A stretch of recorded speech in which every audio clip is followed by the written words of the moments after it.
बिहार में इस साल के आखिर में विधानसभा के चुनाव होने हैं। सत्ता पर काबिज एनडीए को शिकस्त देने के लिए महागठबंधन ने एड़ी चोटी का जोर लगा दिया है, लेकिन आपसी मनमुटाव कम होने का नाम ही नहीं ले रहा। बुधवार को मार्च के दौरान ये साफ तौर पर बिहार में देखने को मिला। लोकसभा में विपक्ष के नेता राहुल गांधी और आरजेडी नेता तेजस्वी यादव खुली ट्रक पर थे। इसी दौरान कांग्रेस के युवा नेता कन्हैया कुमार भी सवार हुए, लेकिन उन्हें तुरंत गाड़ी से नीचे उतार दिया गया।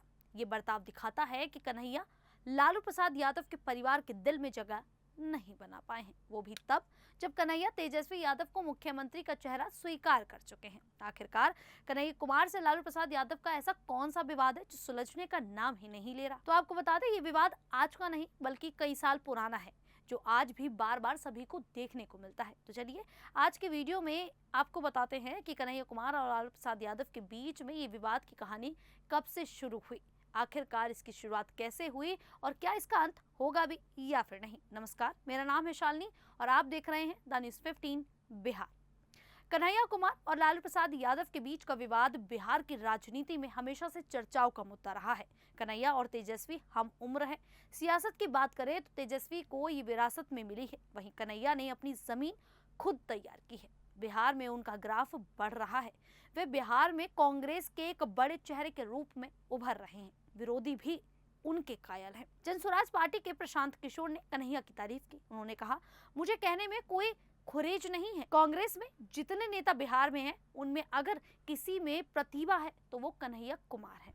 वो उन चंद नेताओं में हैं जो कुछ कर सकते हैं। उन्होंने आगे कहा, अगर कांग्रेस उनका इस्तेमाल बिहार में नहीं कर रही तो ये दिखाता है कि कांग्रेस बिहार में आरजेडी की पिछलगू पार्टी है। कन्हैया का बढ़ता ग्राफ लालू परिवार को रास नहीं आ रहा होगा। 2019 में कन्हैया कुमार बिहार के बेगूसराय से भारतीय कम्युनिस्ट पार्टी के टिकट पर लोकसभा चुनाव लड़े। उनकी लोकप्रियता खासकर युवाओं और बड़े ज्ञानियों के बीच में रहकर बनी, जिसने कन्हैया को एक उभरता हुआ चेहरा बना दिया। दूसरी ओर लालू प्रसाद यादव आरजेडी के सुप्रीमो बिहार की राजनीति में एक बड़ा नाम है। उनकी पार्टी का आधार मुख्य रूप से यादव और मुस्लिम समुदाय में है और वे अपने बेटे तेजस्वी यादव को बिहार की राजनीति में स्थापित करने की पूरी कोशिश कर रहे हैं।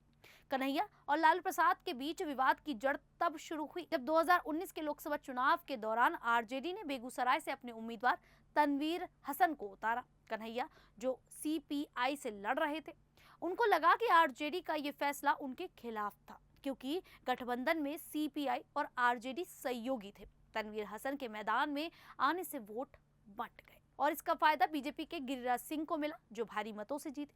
कन्हैया को 2.69 लाख वोट मिले, जबकि तनवीर हसन को 1.98 लाख वोट मिले। इससे कन्हैया के समर्थकों में ये धारणा बनी कि लालू प्रसाद यादव ने जानबूझकर कन्हैया की हार सुनिश्चित की। लालू प्रसाद यादव ने ऐसा इसलिए किया क्योंकि लालू अपनी पार्टी में तेजस्वी यादव को आगे बड़ा नेता बनाना चाहते हैं। कन्हैया जैसे युवा और लोकप्रिय चेहरे को बढ़ावा देना उनके लिए जोखिम भरा हो सकता है, क्योंकि इससे तेजस्वी की स्थिति कमजोर हो सकती है। इसीलिए लालू ने कन्हैया को बिहार की राजनीति में ज्यादा जगह देने से परहेज किया।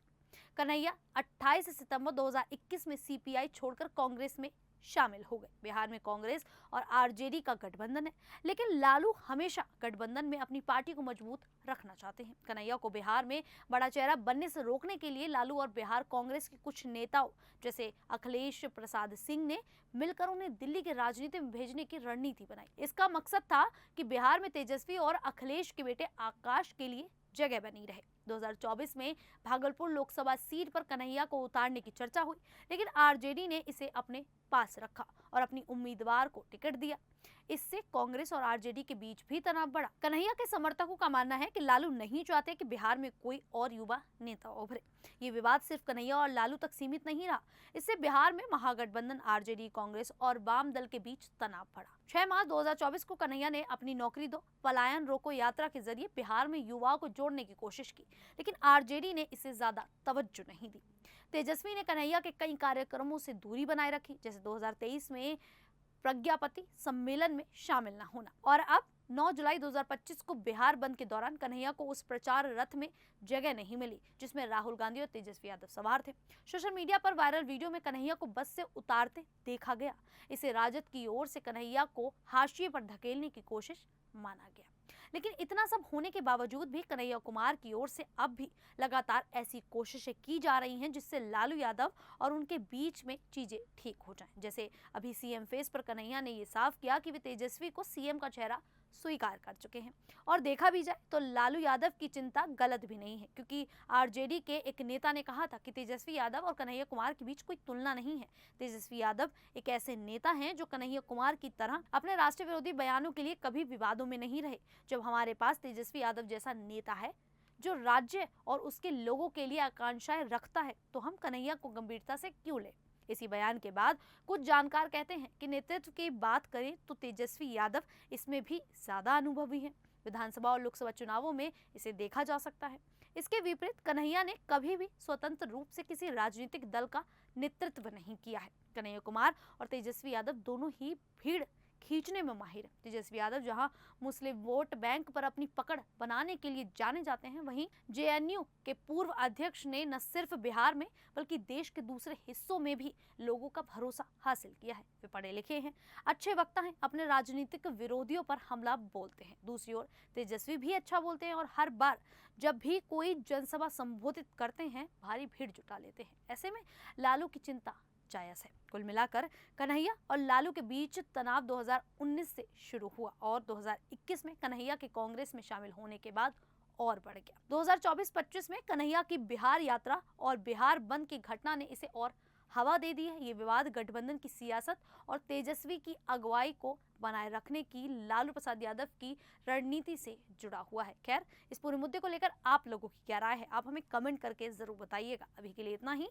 फिर हाजिर होंगे ऐसे ही देश और दुनिया से जुड़ी बड़ी खबरों के साथ। तब तक के लिए देखते रहिए द न्यूज़ 15 बिहार।